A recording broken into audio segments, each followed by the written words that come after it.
তুই এই জায়গায় তুই কইছিলি পাতিলিক ফিরবো কিন্তু ডাকাতে ফিরবো এটা তো কইলি না আসে তোরে কন পিটাইবো পিটাইতে মন চাইতেছে আমার তুমি আমারে ভুল বুঝো না, তোমার বিয়ে করার লাগে তো আমি এত কিছু করতে আসলাম। বিয়ে আবার গুইলা খাওয়াই দিব আমার বাপ। এতদিন তো অভিভাবক ছিল, চিন্তা করছি বিয়ে শাদী। হ্যালো, কি অবস্থা কোকো? মাইন্ডারের করে মাইন্ডার তোরে কতদিন ধরে ফোন দিতেছি তোরে পাইতাছি না। আরে তুমি জানো না পাতিলিক সব পালাতো, পাইলি ভাঙ্গে ছুড়ে দিব। মাইন্ডার তোরে না কইছিলাম তুই এইসব লিখবি কিছু করিস না। 10 বছর ধরে কলেজে পড়তে আসো, এইসব বাদ দিয়ে লেখাপড়া কইরে একটা চাকরি বাকরি করন যায় না হলে তো তোর বিয়ে হতে হারতাম। ওই তো রাজনীতি এখন কই গেল? তুই নাকি রাজনীতি করে কোটি কোটি টাকা বানাইলে ভেবে আমার বাপ বলে এমনি তোর করে উঠাই দিয়েইব। আরে এই অবস্থায় তো আসালাম, কিন্তু সব তো ওলট পালট হয়ে গেছে। এখন কই তোর অভিভাবক, কই মামা চাচা খালা এগুলা কই? আরে হেরাই তো পালাতো, খাগো তো কোনো খোঁজ খবরই নাই। তোরে আগেই কইছিলাম ভালো রে লেখাপড়াটা কর। তুমি এখন কই? আইছিলাম পার্কে আল্লাহ বইয়ে রইছি। তুমি আল্লাহ পার্কে গেছো কা? আমি নাই এখন। তুই এর পলাই পলাই থাকবে আর আমি এরম বইয়ে থাকবো নাকি? এতদিন কইছি কিছু একটা করো কিছু একটা করো, লেখাপড়া বাদ দিয়ে রাজনীতি করছো খালি। কোনো রাজনীতির কোনো শেষ নেই, আমরা আবার আমো। পাতিলিক কখনো পতন হয় না, বড় বড় নেতারা ভয় পাইলো, আমরা ভয় পাই না কিন্তু। ভয় পাও না, এলাকে পলাই রইছো, পাইলি বলে ভাঙ্গি ছুড়ে দিবে।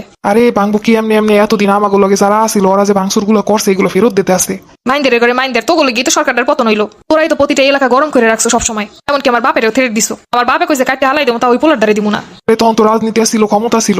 আব্বাই কইছে বড় গজে সম্মান দিতে পারে না, আরে দিব না জীবনেও মাইয়া। জান পাখি গো, তুমি চলে গেলে আমার আর কেউ থাকবো না, সবাই চলে গেছে, খালি আনো তুমি আসো, তুমি আমার সাইডে যাইও না। পাতিলিক আবার আইবো, তুমি টেনশন করো না সোনা পাখি। তোর মতো পাতিলিকাই কোনো লাভ নাই, দেশটা ধ্বংস করছই তো তোরা। তাড়াতাড়ি ঠিকই দেশের উন্নয়নের লেগে টাকা পয়সা কম দেয় নাই, তোরা খাইয়া লইয়া লুটপাট করে শেষ করে লাগি। আরে আমার ঘর কত দিয়েছে, সব তো খাইছে নেতারা। ওই তো হেলে গিয়ে তো কইতাছি, মাতারি কি সুন্দর নারী কত রকমের সুযোগ সুবিধা বানাই দিছিল। আরে নারীগর কি সুযোগ সুবিধা দিয়েছে, দেশে লোক তো আমাগো পাতিলিক গো। আহারে কি সুন্দর, যেখানে যাইতাম কেউ কোনো কথা কইতে পারতো না, ভাঙ সুর করে যা ইচ্ছা তাই করে দিতে পারতাম। মাইন্ডের করে মাইন্ডে হেলে কি তখন পলাই থাও পিট বাসানের লইগা। আরে তুমি চিন্তা করো না, আমি আসছি একটা কার্যক্রমের মধ্যে, খুব দ্রুত আবার ঘুরে দাঁড়াবো, সমস্যা নাই। তুই ঘুরে দাঁড়াইতে দাঁড়াইতে বাপে এদিকে আমার বিয়ে দিয়ে দিব। এতদিন বিয়ে দেয় না তোর ডরে, তাহলে কবে বিয়ে দিয়ে দিত? তোর নামে মামলা করতে গেছে, এরপর তুই হ্যাঁ যাই বলে ডাকা চিলিয়ে লড়াইছো। হ্যাঁ সব আমার বাপের মনে আছে, তোরে পাইলে অন্যরা কেটা কি কোন সময় হবে আমার বাপে আগে ধরে শেষবে। কইছিলাম অন্তত আমার ফ্যামিলির লগে তুই ভালো ব্যবহার করিস। আরে এই সময় তো ক্ষমতার দাপটে কম করছি নেই। কই গেল ক্ষমতা তোর? এখন বেশি বাড়া যে বাড়ে তার পতন এমনি হয়। বেশি বাড়ছিলি না, এখন দেখ অবস্থা। আচ্ছা যা কো, তুমি আমার সাইডে জানা যাইও না। কে এত দ্রুত তেজ শেষ হয়ে গেল? আগে তো কথাই শোনা যাইতো না। আরে কথা আছে না, জোর যার মুলুক তার। আচ্ছা হনো, কালকে ময়না গোবারির পিছনে একটু দেয়া হতেইও। কি ওই ময়নাগোবাড়ির পিছনে যে জঙ্গলটা ওই নে?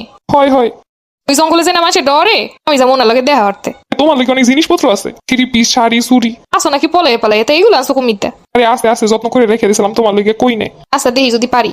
রাত্রেবেলা নাক কান খোলা রাইস, আর পাশে নাকি ডাকাতের হয়রানি, সব লুটপাট করে লয়ে যাইতাছে মানুষের। এই যে একটা শুরু হলো দেশের ভিতরে, একটার পর একটা আর ভালো লাগে না। আন্দোলনের জালে এতদিন ঘুমাইতে পারি না, এরপর একটার পর একটা গেল, এরপর পুলিশের এই সব গুলি বলি এইসবের বাথরুমকে ঘুমাইতে পারতাম না, এখন আবার ডাকাইতের জ্বালা। কি করবি, শুরু হয়েছে দেশে একটা দুর্যোগ, কারণ কি আর করার। মানুষে কইতেছে 100 তারাইছে আর 100 আইতেছে।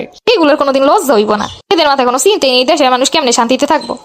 তার কইস নেই, এই জ্বালা আর ভাল লাগে না। যাই হোক, ঘুমা, নাক কান খোলা রাইস। কোনো মা ডাকা তাইলে খালি নাক কান খোলা রাখলে হইব না, আকাশে যা আছে হাতের কাছে রাখো। টাকা থেকে এত সহজে সাইডে দাম তো যাইব না। যে কহুনি আমার ডরে ধরছে, আমার এইসব খুবই আতঙ্ক লাগে। আল্লাহ আল্লাহ করোনা ছাড়া কোনো উপায় নাই। ডাকাই দিচ্ছে, ডাকাত। তোমাকে শুনে আতঙ্ক লাগতেছে। ডাকাত আইছে রে, ডাকাত। কোথায় কোথায়? সবাই মিলে ধরছে, আয় আমারে ধরে পিটা। কোশ নেবে বিয়ে করে বউটারও দেখতে পেলাম না ভালো হইছে। আরে কত যুদ্ধ হয়ে বিয়েটা করতে এলাম, তাড়াতাড়ি পিড়ি পাড়ি প্রশাসনের কাছে দিয়ে দিতি। ওই আল্লাহ বই রইছে। ওই দেহ দিছি না সেনা লাগে দি। তুই এই জায়গায় তুই কইছিলি পাতিলিক ফিরবো কিন্তু ডাকাতে ফিরবো, এটা তো কইলি না। আসে তোরে কন পিটাইবো, পিটাইতে মন চাইতেছে আমার। তুমি আমারে ভুল বুঝো না, তোমার বিয়ে করার লাগে তো আমি এত কিছু করতে আসলাম। বিয়ে আবার গুইলা খাওয়াই দিব আমার বাপ। এতদিন তো অভিভাবক ছিল, চিন্তা করছি বিয়ে শাদী করলে এরা তো আছেই, কিন্তু এখন তার দেহার মতো কেউ নাই। যা করে নিজেরই করণ লাগবো। এর লেগে তুই আবার ডাহাতি করতে আবি? এছাড়া করণে তো কিছু নাই, লোকজন দেখলেই পিটে। এখন কি তোরে জামাই আদর করবে আনে? তুমি আমারে বাঁচাও। রবি বাবু কাইয়ে তোরে বাঁচাইবো আনে। মাইন্দের করে মাইন্দের কইছিলি ঘুরে দাঁড়াবি, এই হলো তোর ঘুরে দাঁড়ানোর নমুনা।